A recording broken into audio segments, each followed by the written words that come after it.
We go. We're good. All right, let's connect up. Today, September 5th, 2021, coming at you live stream. Going to talk about season 11 of The Walking Dead, World Beyond, Fear the Walking Dead, a bunch of different things. We'll talk about a bunch of different stuff going on, different shows I've watched, something I want to bring up too. So let's wait to connect and we'll get it going a little bit in a couple seconds. So hopefully you guys are doing well. I know it's one of those crazy things that it's September. I was out treating patients on September 1st, and when people have to sign that I'm they're showing up, it's crazy that it's like September 1st. Like, I don't know about you, but this year is flying by. Every year flies by. It's the same amount of time. Like, I was talking to my dad. He's like, I can't believe summer's over, because tomorrow's Labor Day, and being from the Northeast, New Jersey is where I grew up. It's a big day or a big part. New Jersey, Labor Day, you go back to school after that. So it's one of those things where it's kind of a thing that's going to stick with me. Labor Day is the end of summer. What's up, Mark? Atta B. How are you, Bri? How are you? Atta B. Mike Allen. Doing well. It's one of those crazy things where I got tomorrow off. Got to do some stuff. Probably going to go to Sam's in the morning. Come back. They have some deals and some sales going on. And then we got so football starts on Thursday. I'm a Dallas Cowboys fan. It's the Dallas Cowboys versus the Tampa Bay Bucks, which should be a good game. I think the Bucks are going to win personally, but I do enjoy watching certain aspects of football, college football. So it'd be cool to have football back. Walking Dead's going strong, and before you know it, it'll be World Beyond and Fear the Walking Dead too. So spoiler warning, guys. The last half hour, I'll talk about season 11, episode 3 and 4. But save all that conversation until the last half hour.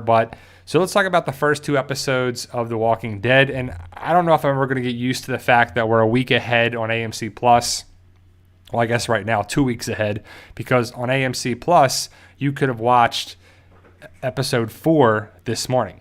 So that's what I did. I watched it, reviewed it, have it up. I have the first 4 episode reviews on YouTube because I watch it, I review it, I break it down. So I don't know if it's a good thing for people. It's a good thing if you can watch it. If you don't, it's like, man, it kind of sucks, right? So ultimately, guys, World Beyond, we got our trailer, our first trailer of The Walking Dead World Beyond Season 2.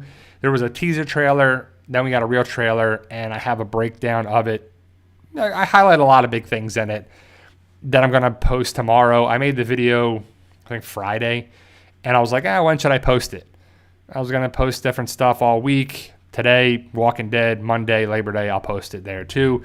But it looks good. I mean, I don't know if you're excited for World Beyond or not, but ultimately, World Beyond is, it's a small little branch off of the Walking Dead tree. The main tree is The Walking Dead. Then you have Fear the Walking Dead, World Beyond, spin-offs, webisodes, hopefully there are movies, Tales of the Walking Dead, whatever, how they're going to do it, Daryl and Carol show, all branches off the Walking Dead tree. So Wilson, happy Labor Day weekend. Happy Labor Day weekend to you too, guys. So hopefully you guys are doing something fun for Adam. He says it's a weak branch. Well, I hope that World Beyond Season 2 is better, and I think it will. So hopefully you saw the trailer. Hopefully you saw different things in it. Hopefully you saw my one little part of the trailer that I shared, the ending of it, the last, 20 seconds of it. You get to see Jadis. You hear Jadis. She's talking. She has another terrible haircut. I don't know what's up with the Civic Republic having bad haircuts, but Jadis's haircut was pretty bad. When she was Anne, she grew it out. Now it's even shorter than before. Elizabeth Kublik doesn't have a terrible haircut. Huck doesn't have a terrible haircut. Hope, Iris, the people from the campus colony, their haircuts are fine. Isabel's was fine too. The guys' haircuts are military style, short buzz cuts. But I don't know, like, if you were a woman and you had to join this crazy group, right? Would you be like okay with getting your hair cut short? I mean, it's important to have short hair or tied back or put away so it doesn't get pulled or ripped or whatever by a walker or people, or, it just would be good to have it away. But it's cool that she's back, and I can already imagine the speculation, the rumors, just everybody, what's up, guys? A bunch of people join. Hey. But can you I'm sure other channels and social media and everything are already, Mike Allen, I got a military buzz cut. Well, that fits, Mike. You're in the military. And I don't know women's haircuts. Do they have to be still pretty short for a woman in the military? I would assume so, but I don't know if they let it be a little longer or shorter. I don't know what their requirements are. So I know Jadis is a big person in the Walking Dead universe because she went away with Rick. And she's connected with the Civic Republic. If she were just a regular trash person, Lord of the Garbage Pail Kids, or Queen of the Garbage Pail Kids, I guess, right? It doesn't matter who she is. But she's connected with the Civic Republic. She went away with Rick. Now she's going to be in World Beyond Season 2. She matters. So that's going to be a big thing for Rick, Jadis. And I know a lot of people are already, they have to be saying, Rick is going to be there. Rick's going to be in The Walking Dead World Beyond Season 2. He's going to show up. Jadis is going to talk about it. Then bing, bada, boom, we're going to find out answers. I hope we find out as much information as possible. But if you're thinking that you're going to see Rick Grimes in The Walking Dead World Beyond, maybe you see a picture of him. Maybe you see some information about him or hear something about him or they talk about where they went. But the big thing I got out of that Jadis showing up is that she says, hope we can talk about things while she's there. Though she talks to somebody, it's most likely Elizabeth Kublik. Maybe it's Huck. Maybe it's somebody else. Who knows how it's connected? Maybe it's Heath. Maybe Heath shows up, right? So I doubt Rick's going to be on the show, but they really better answer where Jadis came from. I think she was at another facility, another location, another area, and she showed up there. Don't know what her rank is, her position, her area. How is she connected with the other stuff there too? So BB8 says, hi Bri, in one of his synopsis it says that Gabriel meets a man of God. Do you think that will be Pope? Yeah, I mean, it could be. I don't know. I mean, I don't know what the future holds for Father Gabriel and losing his faith. We'll talk about Pope and stuff in a little bit, but ultimately Jadis is a big connection with Rick. People are probably really excited for it. Kylie, we got it on another video of the Jadis part of it, but I don't have the trailer to play here for it. But ultimately, we love talking about The Walking Dead, and the fact that we saw Jadis hopefully has a lot of people talking about the world beyond. And I think that's probably the main reason to bring her there, because we all know that Rick went away and Jadis was there, right? So I love the idea that it's one of those things where, I don't know, someone's talking smack in the things, but it's all right. It doesn't make any difference if people are trolling here too. Speaking of clickbait, have you seen that show on Netflix? It's 8 episodes. My wife and I watched the first 2, and it's pretty good. It's a different kind of show. There's some pretty good actors in it. The story is interesting. It's kind of not sure what the deal is with it too. So I like the idea that it's something different on there, but it's actually called clickbait. So it's pretty funny to see that bringing up too. So I know that if you have something to watch if you want to watch something different on Netflix, the show is called Clickbait, 8 episodes, and it's pretty cool too. So ultimately, don't worry guys, we'll talk about Pope. There's a lot of Pope stuff in here too. Yeah, he doesn't have the best picture in that one thing, but all I can say is that he's a better character already than in that photo. That's all I'm going to say right now until we get to the spoiler stuff. So the actor does a great job so far. But ultimately, guys, Fear the Walking Dead. So we had the World Beyond teaser trailer and then the trailer. Then we're going to get, Lindsay's got it right there. Here's the World Beyond trailer if you want to go check it out. It's on the Walking Dead's YouTube channel too. But the Fear the Walking Dead Season 7 trailer should be airing this week coming up. And that's got a lot of people thinking and questioning about what's going on there.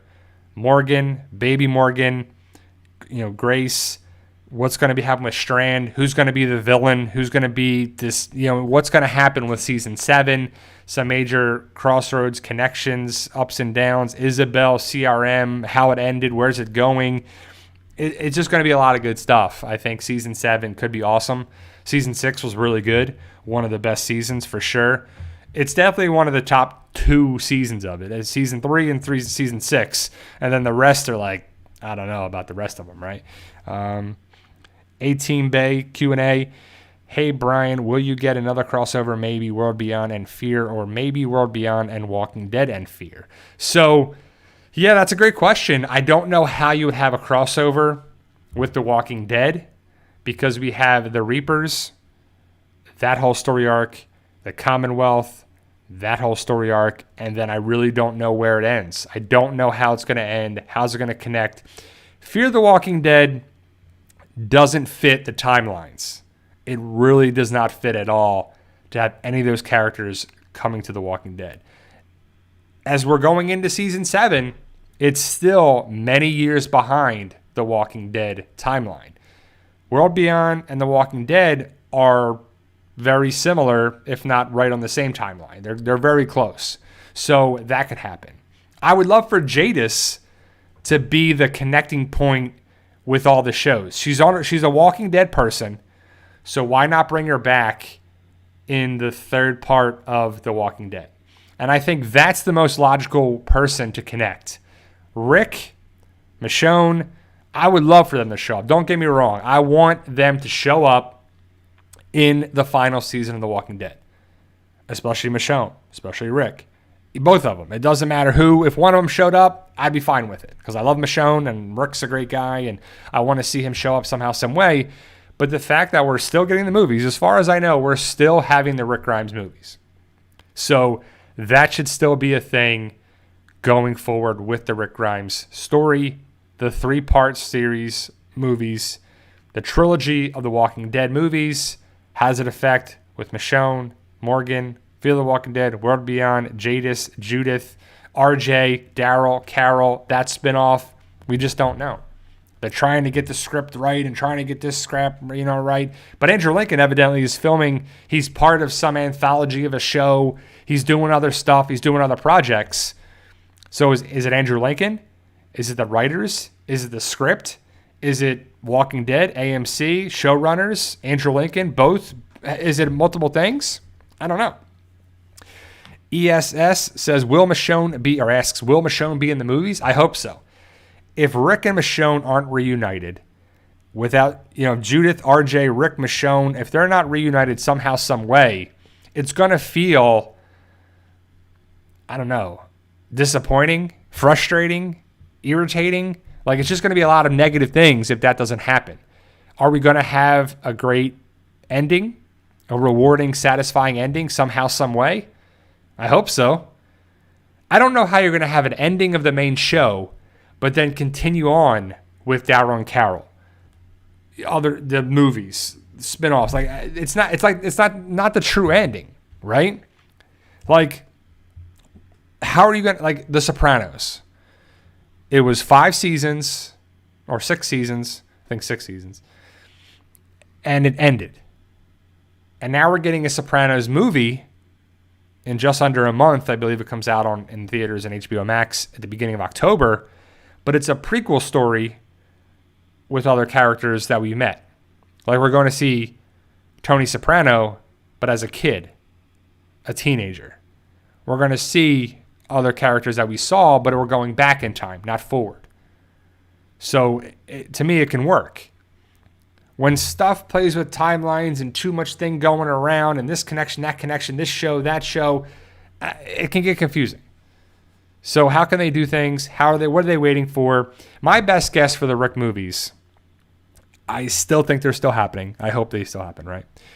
Is that will they start filming when The Walking Dead main show ends next March? So they're going to film from now probably to Thanksgiving, probably be done for the year, start back in January, February, and March. And I believe if they're still on track and the timetable is correct, they planned on ending in March. So when they're done, January, February, and March next year, so Adabee asks, what the H is gabagool? But when The Walking Dead ends in March, you're going to have Fear the Walking Dead, and then the Carol and Daryl show, and then Tales of the Walking Dead. But Fear the Walking Dead, that film's in Texas. World Beyond, that's only 2 seasons. So unless they branch off with that of a spinoff of a spinoff, that film's in Virginia, by the way, too. You need cast, crew, lighting, craft services, writers, directors. A lot of people make a movie and make TV show. But basically, the Rick Grimes movies are going to be an extended, probably 2 episodes. Because 2 episodes of The Walking Dead, if they're about 40-some minutes long, that's about 80 minutes. 80 minutes is an hour and 20 minutes. That's just about a movie. So that's 2 episodes of The Walking Dead. You can film that in a month. Are they going to film it back to back to back to back? I'm not sure. So we'll see how it goes. Jonathan Wilder says, Q&A, how did Morgan jump over to Fear when the timeline is behind? Did he use time travel? Well, no, because Fear the Walking Dead. So Morgan went away at the end of season 8. The war ended. He dropped his kingdom armor off. He was at the Jadis junkyard. He talked with Jesus, Carol, and Rick, left, and went back. So that was season 8. In season 9, so they were at that present timeline in season 8. Season 9 of The Walking Dead was the bridge, Rick, all this stuff for 5 episodes. The end of the 5th episode into the 6th episode was, I believe, a 6-year time jump. So in season 9, episode 6, The Walking Dead had a 6-year time jump. Fear the Walking Dead did not have a time jump that significant since then. The Walking Dead is the only one that's ever had major jumps like that. Sometimes they've had episodes that were, multiple episodes were 1 day or hours of the same day. Then they had different time jumps, different times. And then I believe in season 10, they had another time jump because Rosita had her baby. So they never caught up. So ultimately, it's kind of how it goes for, the timeline of things. I'm not too worried about the timeline. I don't really care about the timeline too much because the way I'm seeing Gimple is The Walking Dead is the main tree and the branches are World Beyond, Fear the Walking Dead, Tales of the Walking Dead, Carol and Daryl show, like I said, but The Walking Dead is the main tree. Then you have the Rick show. World Beyond could have been any timeline it wanted to be. They chose to be the same timeline on purpose of The Walking Dead because of the Jadis connection, the Rick possible connection. It just makes multiple things there too. So that timeline, that's basically how the timeline works in my opinion. Short, fast, and to the point. Don't know. I think Gimple wants the Civic Republic, the 3 communities of the Alliance of the 3, which is kind of funny that it's The Walking Dead, World Beyond, and Fear the Walking Dead. 3 different shows, 3 alliances, 3 different communities in the world beyond. But I think he wants the Civic Republic to be a part of the greater universe, but it's not going to connect like everybody wants it to be. Sure, we're going to have connections like Jadis going from The Walking Dead to the World Beyond. That's a pretty big crossover if you think about it, how it connects with Rick and the movies. Sets a lot of things up. So we'll have to see how it plays out. But Scott Gimple said, don't expect to see Andrew Lincoln or Rick Grimes in the World Beyond. We didn't see him in the first season, even though there's all these different things talking about it. Oh, Rick's here, Rick's there. Rick was at this place. He's over there. He's in this facility. He's over there. No. The people on World Beyond, besides Jadis now, don't care about Rick Grimes. We care about Rick Grimes as the audience, but Elizabeth Kublik, Hope, Iris, Dr. Bennett, Dr. Belshaw, Felix, Will, they don't care about Rick Grimes whatsoever. Who cares about that guy? That has nothing to do with the story, their story whatsoever. They're in Nebraska. They're in, Pennsylvania, New York. They don't care about Rick Grimes whatsoever. It has no bearing on them. Who cares if Rick Grimes is alive or not to them? To us, we care about it. We care about the character. So it's kind of the same thing with Daryl, right? Like we care about Daryl. Well, some people do. Some people hate Daryl. I don't know why, but some people just hate people that are popular too. Like I've known people that don't like movies because they're big budget and they're popular. They don't like songs and music because they're big budget and they're popular. I don't know what that is. I don't know what the point of that is, but it's kind of one of those things that's how people see things too. That they're allowed to do that. I'm not hating on them whatsoever, but I don't know too. So Lincoln K says, Q&A, did you hear about the CRM plans to attack Omaha? Well, Lincoln, CRM didn't call me up and let me know. I'm just kidding. But I'm sure they attack Omaha or do something with that. People are breaking down the trailer. They think it's Omaha that they blow up part of the trailer in. To me, Omaha, great. They got good steaks. I don't know. But it's kind of one of those things like Omaha. We already know that the Civic Republic is bad. We already know that Elizabeth Kublik and the Civic Republic, they don't, like, they're bad people. They took out the campus colony really for like a minimal reason, not even a good reason. Omaha's probably next. What about Portland? What about all these other places, right? People are the resource, but they're getting rid of people. They're getting rid of all this stuff. So I don't know. We know that the Civic Republic is bad. They're not good.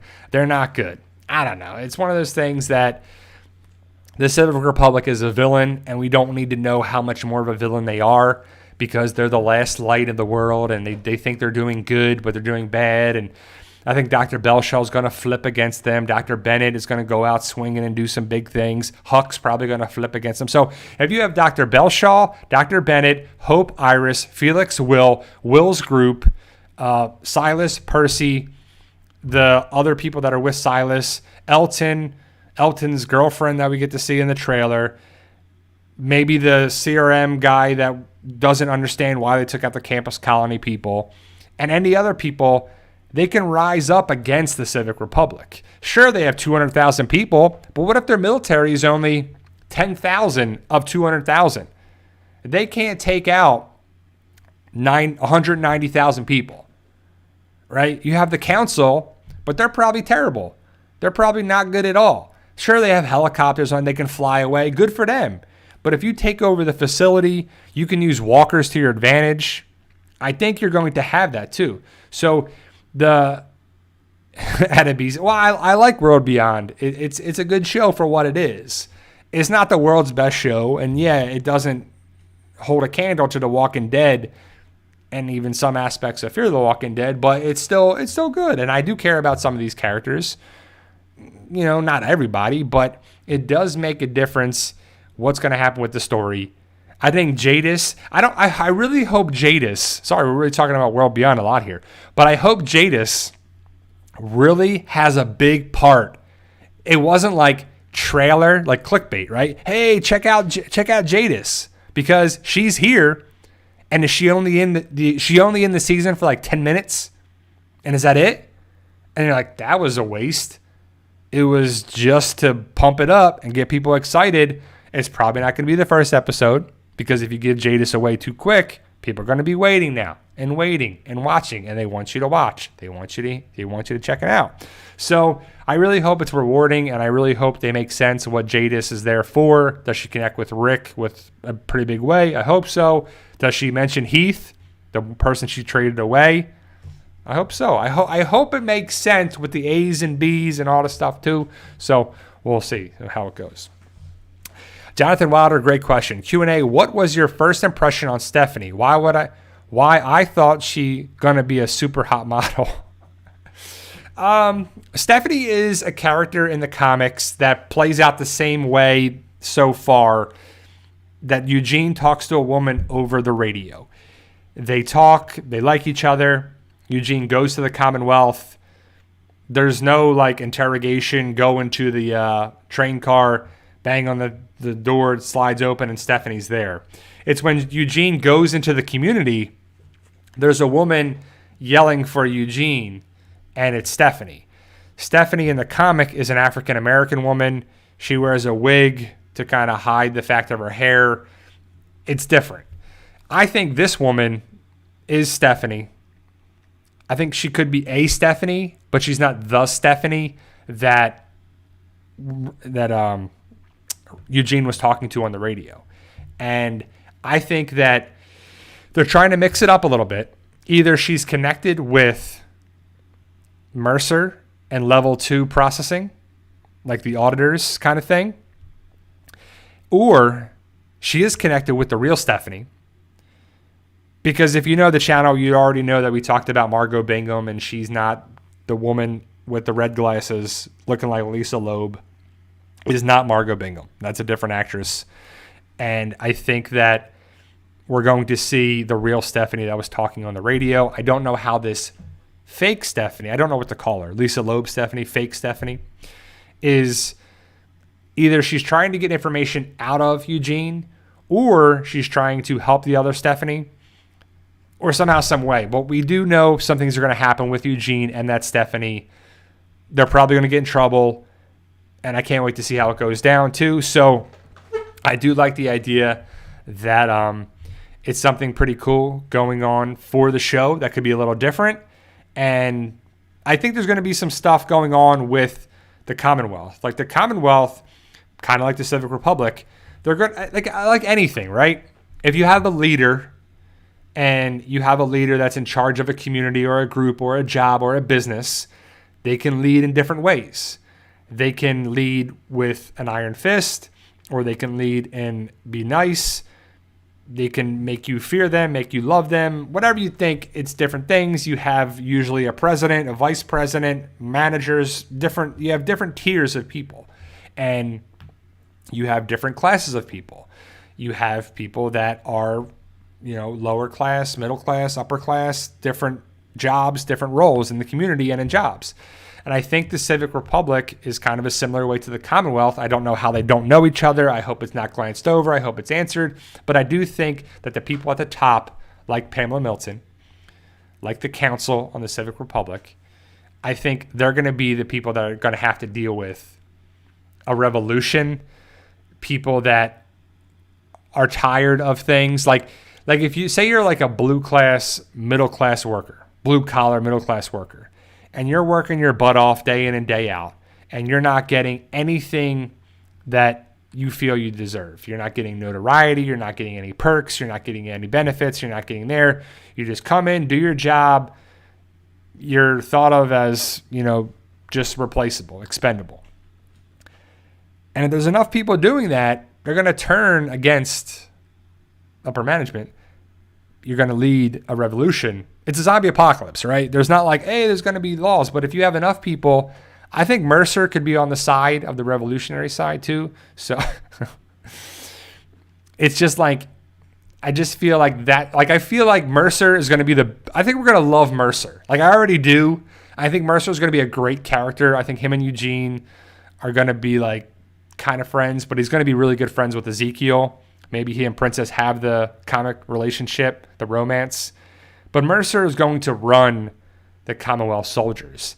And if he turns against the Commonwealth and he runs the soldiers, he runs the military. They can take over things. Maybe Mercer's going to get caught between things. I don't know. I can't wait to see how it goes out and plays out. Michael James Shaw, already love the guy. Looks a lot like comic Mercer. I think it's going to be a great thing for the show. And I think they're going to be doing some big things in future episodes coming up too. So overall, guys, episode 3 is tonight on AMC. I believe on Talking Dead, you have Alden and Beta. Last week's episode, I've only watched half of it on Talking Dead. It was Eugene and Beth in studio with Chris Hardwick, and Maggie was via satellite on the TV screen. Interesting stuff. Don't know why Beth was there, but she was. They asked her all questions like, how do you think this would happen? They asked a pretty good question about if Herschel interrogated their group at the farm, do you think they would have stayed? And they think that the Green family would have let them stay. And Beth said, yeah, I think so. Yeah, I think so.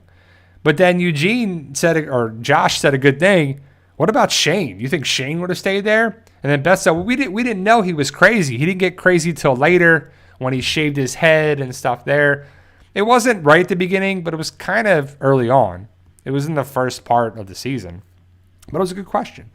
Also, Josh McDermott said a great thing. This will be my last point before I get into the spoilers for episode 11 of 3 and 04.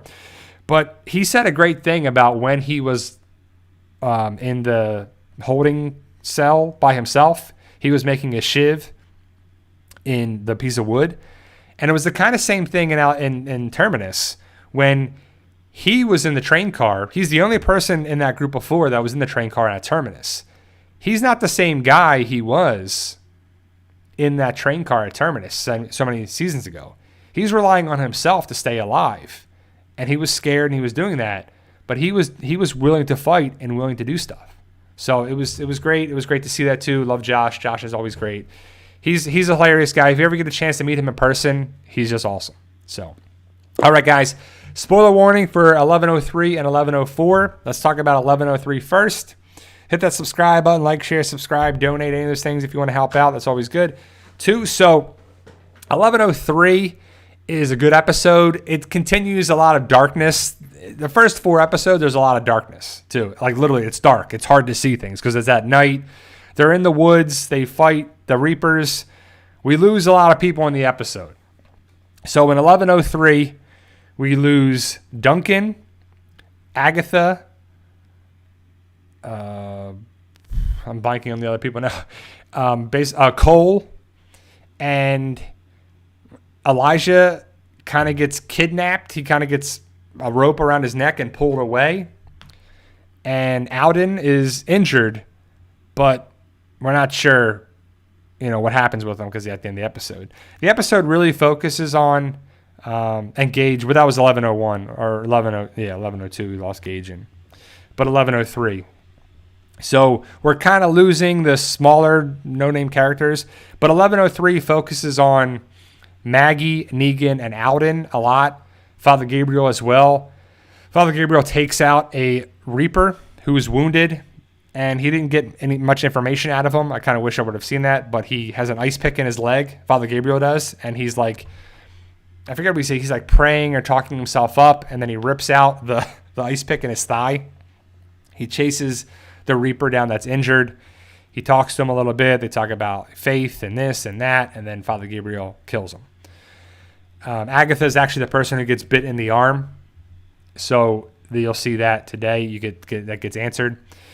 The big thing at the beginning is the fight sequence. It's short, but it's action-packed. It's awesome. You have to watch it. You might have to watch it a couple times to see exactly what happened. I broke it down in one of my videos, so after you watch it, definitely go back to that and see because I break it down a little bit for you because it happens really fast. But Maggie goes to a mall, an abandoned mall. She's chased by Reapers. She kills a walker. She loses her flashlight when she does it in the stairwell. She fights a Reaper that has Elijah's weapon or weapons, and they are his commas, I believe they're called. So not the punctuation, they're actual weapons. But she's walking into this big open area, and she sees Alden, and Alden comes behind one of the supports, and he's like, Maggie.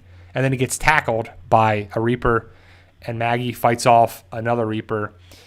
She's like protecting herself. She breaks a bottle, stabs the Reaper in the side of the head, and then Negan comes in and smacks the guy with his crowbar, and Alden is getting stabbed multiple times by the Reaper, and Maggie throws a knife, stabs the guy in the back. I believe we see that guy in 1104, now that I'm thinking about it, that gets stabbed in the back by Maggie. But smoke grenades, flashbangs, and I think they go off. And when the smoke clears, the Reaper that Maggie stabbed with the bottle and Negan hit is gone, and so is the guy that was stabbing Alden. They're both gone. But Alden is injured. So Negan doesn't want to save Alden. He wants to leave him at the mall. Maggie's like, look, if you're going to help me, then help me. Because Negan keeps saying, like, we're on the same team. We're going to do this, right? So Maggie needs Negan's help. So Negan and Maggie help Alden up, who's alive. He's just wounded. So they're talking. They talk about Adam, who is the Whisperer baby that Alden is raising now, baby Adam. So they're walking a lot. They hear the screams. It turns out it's Agatha. Agatha is killing walkers. Alden is taking out walkers even when he's trying to stay alive, but he's like, boom, kills the walker and then falls over. And Negan just looks at him. But Alden's trying, like Gage gave up. He stabbed himself. It doesn't make any sense. Like Alden is trying to stay alive. Like I support that. I recognize that.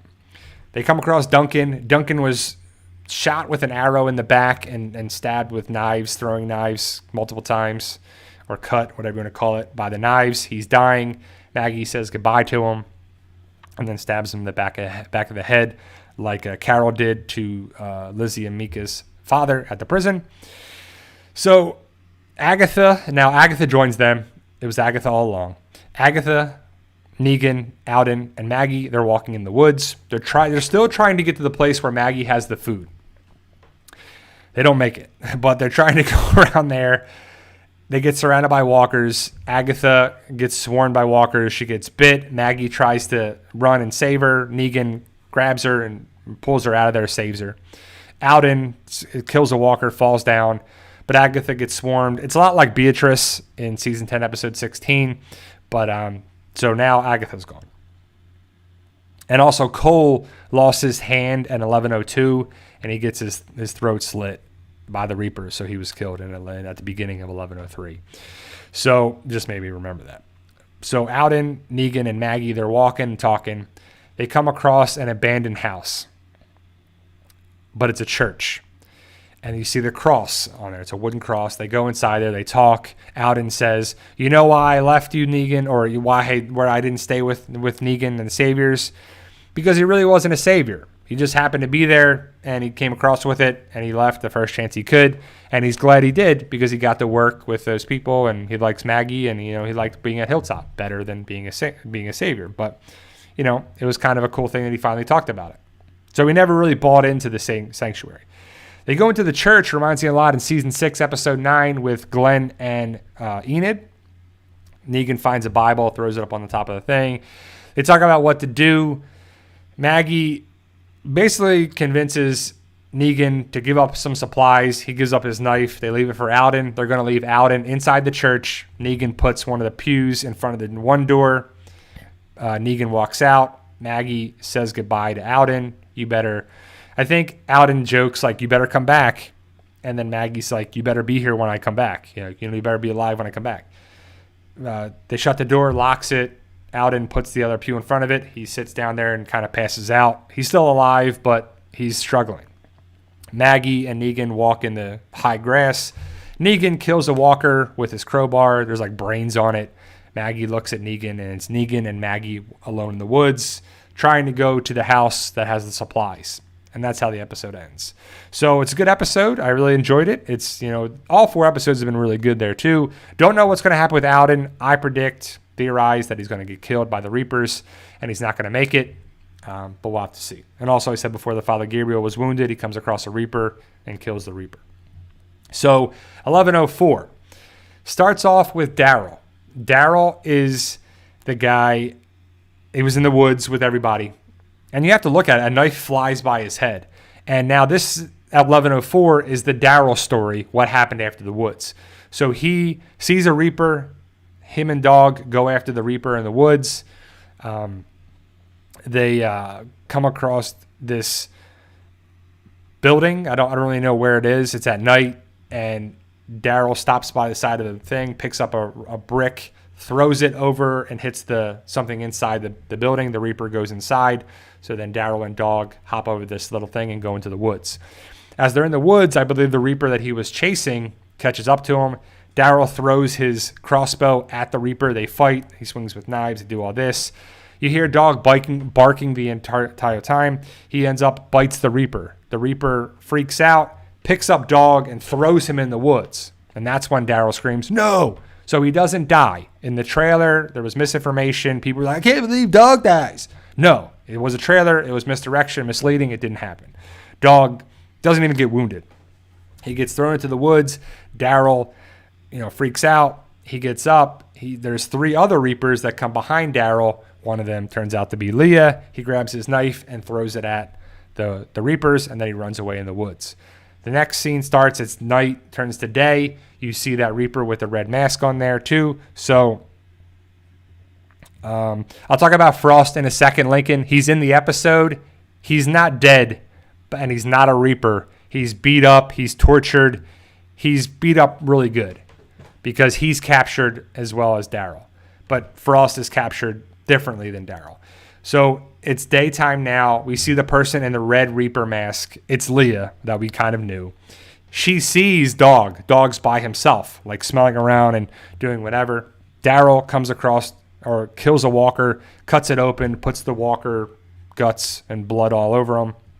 So he's got the camouflage going, and he walks in this high grass. He looks to his left. The person with the red mask is there with Dog next to him. So we know, we thought that it was Leah.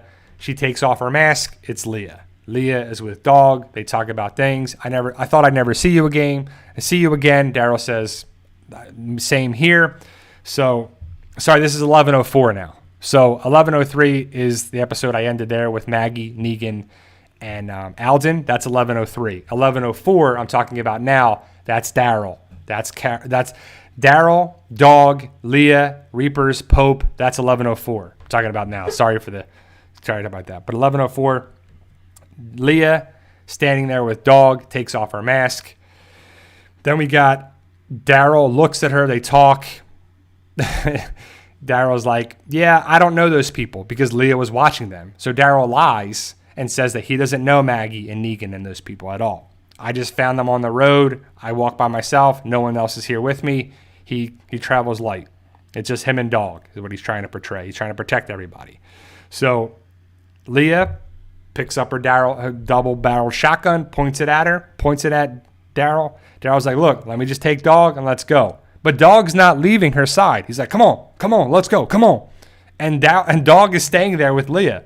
He is all about Leah. He's not listening to Daryl. So he kind of switched sides. And she even makes a joke, said, I thought Dog liked you better. But evidently not. Dog likes Leah better. Because he's by her side the rest of the episode. 3 Reapers come out. They capture Daryl. Daryl, Dog, Leah, and the Reapers go to the Meridian. We get to see the Meridian. My big question is where is this Meridian at, and how close is it to Alexandria and Hilltop? Because if you were walking there, you're pretty good. You're pretty close. Not that far. You don't need a car. You don't need a bike. You don't need a horse. You're walking there. If Maggie was at the Meridian so close, but either way, they go to the Meridian. Daryl he's got a hood over his head. He's all tied up. They put him there to keep the cover the sack of potatoes on his head, and they waterboard him. They're trying to get answers. They're trying to interrogate him. He's not giving anything up. So I think his name's Carver, is the one doing the waterboarding. So Adeby says, man's best friend, no, we'll see how it goes. But Dog shows allegiance to Leah here. So they're waterboarding Daryl. Daryl doesn't give up any information. He keeps saying that he doesn't know Maggie. He doesn't know them. He has his story. Leah, is like, Leah feels for Daryl.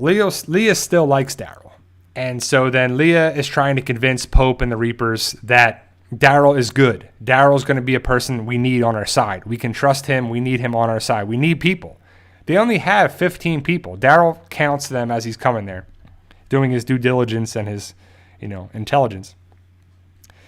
He counts 15 Reapers there. So after all that's said and done, maybe they have a little bit more. But later on, we end up losing a Reaper, so they're down to 14, I guess, right? But then they gain Daryl, so they're back to 15.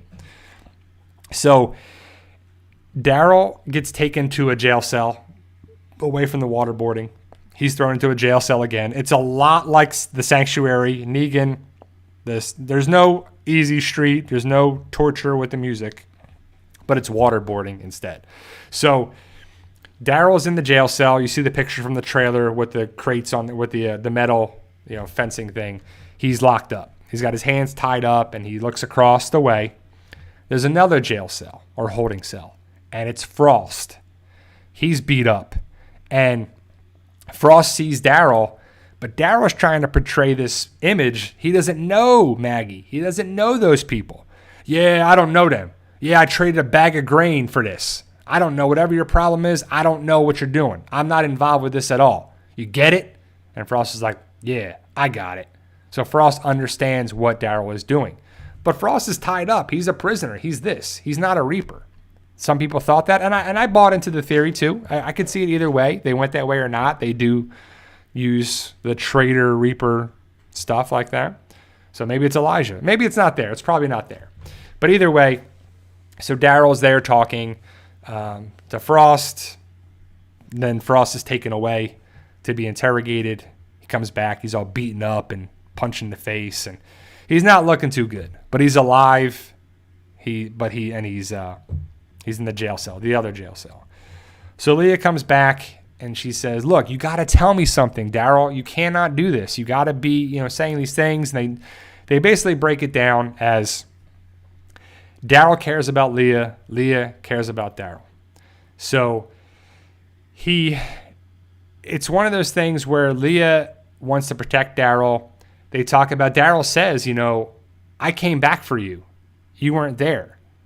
And Leah's like, "Well, you left me.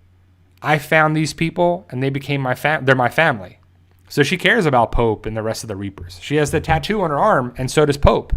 The same thing with the black skull or the skull with the black around it with the lightning bolts and stuff and the guns or whatever. It's a very military style tattoo. So Leah basically, Daryl tells Leah that Maggie's the leader. He doesn't say Maggie. He says the woman's a leader. There's a tall, skinny guy that doesn't shut up. That's Negan. And there's a father or a priest that's got a bad eye and a shotgun. And so he gives up Maggie, Negan, and Father Gabriel without giving up their names. They probably already knew that information. So he's giving up some information. It's good, but it's not. There's nothing really that he gave away. I'm not going to believe that Daryl's ever going to flip against our group. He's going to do what he has to do to survive here. It's very much like Daryl at the Sanctuary, the Saviors. It's just very similar in a lot of aspects. So then Leah goes back and tries to talk to Pope. She goes back in, and there's one of the Reapers. There's like a priest or father or something. He's doing this religious, I don't know what you want to call it. He's having his, you saw it in the trailer. I don't even know what you call it, but he's like, the person is dead. He's doing his last, funeral stuff, and they're going to give him a proper burial. So then Pope comes in and he talks about God is angry. I'm angry. They're going to feel my wrath. And we had a theory that he was going to be South African, but it turns out they're just mercenaries. Last rites. Thank you, Mike. I couldn't remember what it was called, but yes, thank you. Thank you. And so Pope is really religious. He's talking about God, his time in the military, how he's kept alive, how there was fire all around him, and that he's buying into the fact that he's here for a reason. His people are people of God, and it's not really like he's not doing the work of God, but he's believing that he was kept here by God for a reason, and his time in the military kind of taught him that, because he was losing people left and right, and that's what came around there too. So it's an interesting thing, and the character doesn't look great in that one promo photo, but the actor does a great job. He's got a lot of dialogue, and he does a really, really great thing too. So, yeah, Mike, that's a Special Forces tattoo. Definitely, I agree. So they're definitely Special Forces. They kind of had the circle with the knife on it, and I think the writers picked up things from different military, special forces, armed forces in different countries. So like the masks, the things, I think they just did that and they put it together in this group. So they're just mercenaries, and they're just doing the same thing as the people in the military. They just get paid and they can pay their bills. So Leah comes and talks to Leah talks to Pope, and Pope's like, "All right, Leah, you gotta get them in. You gotta turn them. You gotta make them that we can trust them, right?" And Pope sees Leah, who's the only woman, by the way, that Pope sees Leah. Pope says, I think Leah's her favorite or his favorite. It's like a father figure. He sees Leah as like his daughter. He cares about her and trusts her and everything. And Leah is one of the higher ranking people in this group. So Leah comes back, and that's when Daryl's still locked up, and Daryl is in tells him about Maggie and information, gives up some information. They talk about how they care about each other and that Daryl was scared and stuff. But Leah doesn't talk about being pregnant. So that was a theory that doesn't look like it's coming true. But you never know. She could have been, and it doesn't, but that didn't come up. And so Leah says, I'll get you out of here. We'll get you in something that's more comfortable. So they take Daryl out. They put him back into the room where he was being waterboarded. Leah comes in and he was being interrogated, or he was being, whatever, by the couple of different Reapers, the people that were waterboarding him before. Leah tells the guys to get out of here. So it's Leah and Daryl in the room. They close the door. She takes off Daryl's restraints, like the rope around his wrists. He's like, just follow my lead. Do this. Leah goes to the door. It's locked. Gas is poured underneath the door. They set it on fire. The building is on fire. It's all wooden. Daryl, Leah, they look what to do. They're trying to rip stuff off the walls or the windows and try and get out. Daryl's freaking out. They're doing this. Leah, I think Daryl gives Leah a mask to put over her mouth because of the smoke inhalation in there too. Leah tells Daryl to break this thing. He breaks it, finds a crowbar or a bar or a piece of metal, like pipe or something, rips open the planks that are blocking the window, rips it out, breaks the window, breaks the glass around it, helps Leah out first. He goes out, and boom, they're free. Fire engulfs the building. They get out. They survived. They look up. All the Reapers are there. Pope is on top, looking down. It was a test. It was my trigger stick says baptized by fire, forged by fire. It was all a test. Leah, Daryl, they're looking at the Reapers. Leah comes around. She joins the Reapers and looks at Daryl. Daryl gives his look, his stare. And Pope says, forged by fire. It was a test. They use fire in a symbolic way. It's a tool, it's a thing, it's a weapon, it's a lot of different things. And I couldn't make out the chant, but they say the phrase that pays, and then Daryl's part of the Reapers. So Pope and Daryl go talk. Pope asks Daryl point blank, do you believe in God? He's like, no, not anymore. I believe in myself. But Pope is all about God. It's like the polar opposites. Pope talks about the story with the fire, and he was a military person and all this stuff. He gives Daryl some water to drink. He gives him a cigarette. They smoke. They talk. And Pope's got a bunch of dialogue. And you find out that they were special forces. They were military. They're highly trained. They've seen a lot of stuff. They became mercenaries because they wanted to get paid. He's against politicians and politics.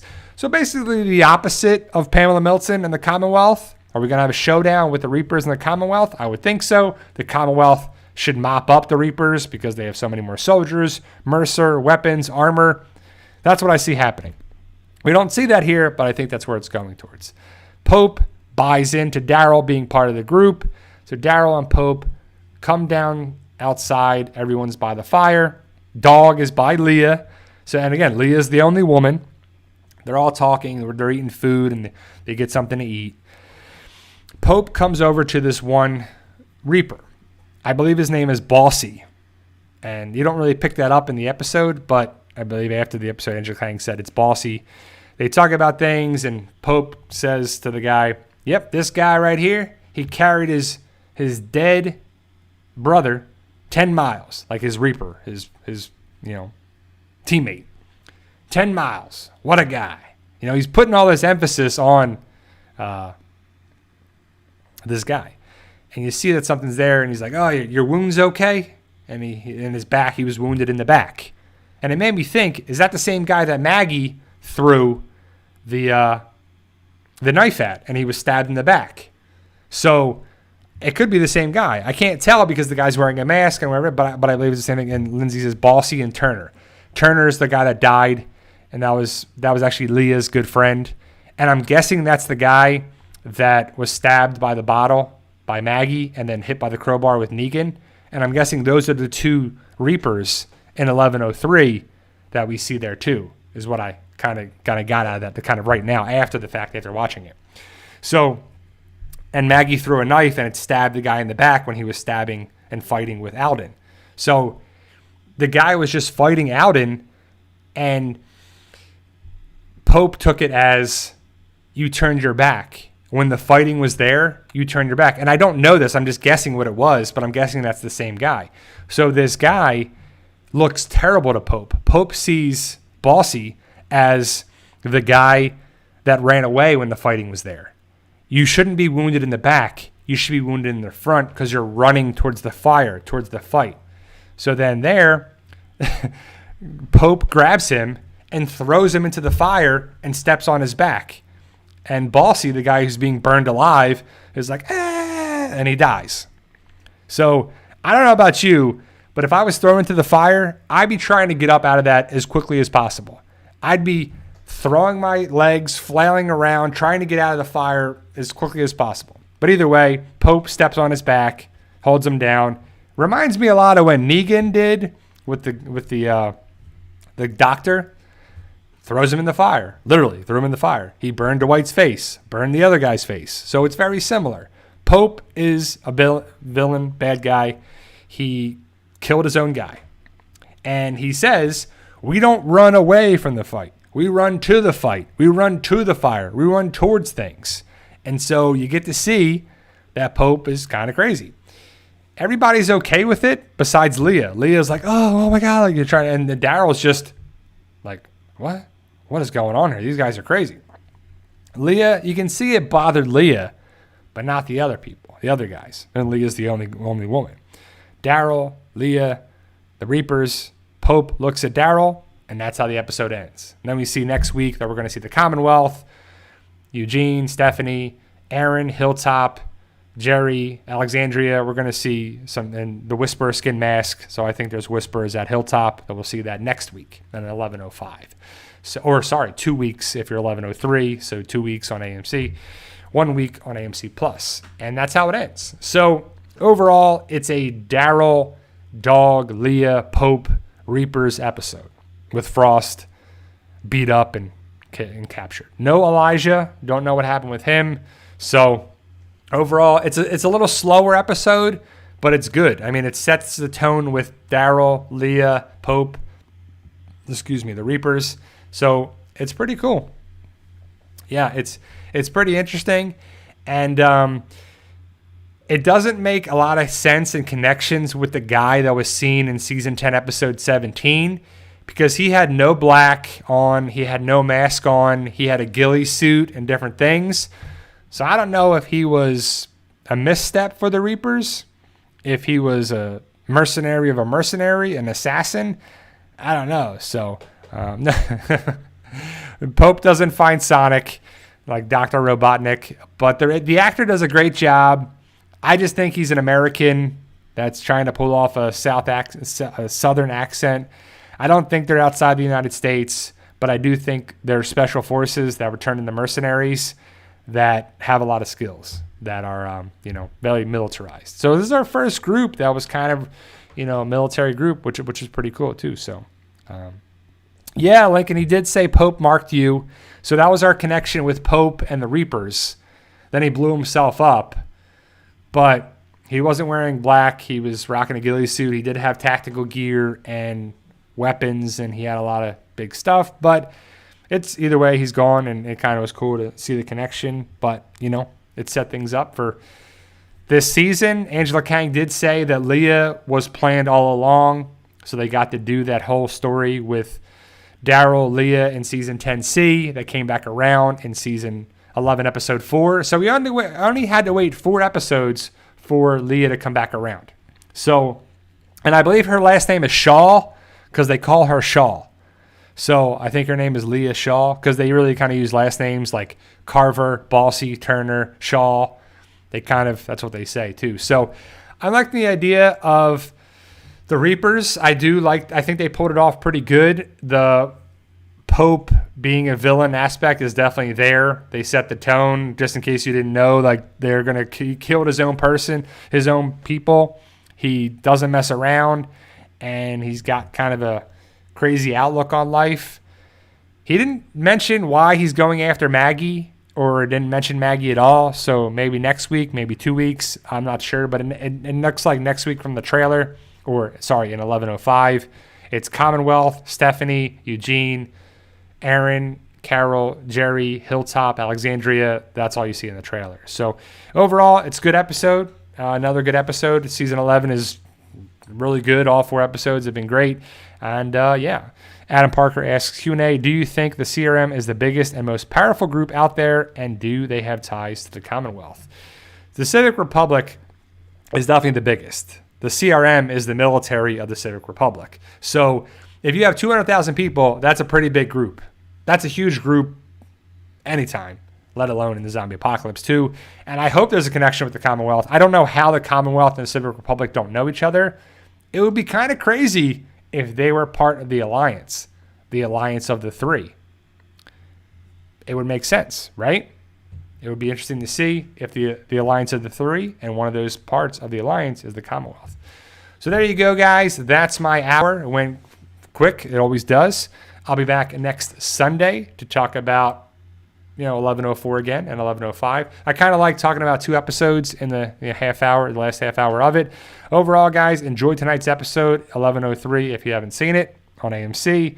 Talking Dead is Alden, played by Callum McCullen, and Beta. So it's 2 people. I don't know why Beta's there. Beta got killed off, but, that's what they're doing. They're bringing Alden and Beta with Chris Hardwick on Talking Dead, and pretty cool stuff. I'll have my World Beyond Season 2 trailer breakdown video where I highlight the thing with the Walker skin mask. The Walker skin that's ripped off with the armor underneath. Crazy stuff. But there you go, guys. Let me know your thoughts. Post your comments below. Like, share, subscribe. And remember, guys, with hard work and dedication, belief, and sacrifice, you can truly achieve your goals. Believe in yourself. You can do it. It's about love, support, working hard, all those good things. Just keep working hard and you achieve things in life. I'll be back next Sunday with a live stream. Enjoy Labor Day if you're doing anything. Hopefully you don't have to work. Enjoy your day. Get some sales. Get some deals. I'll be back next Sunday and see you guys.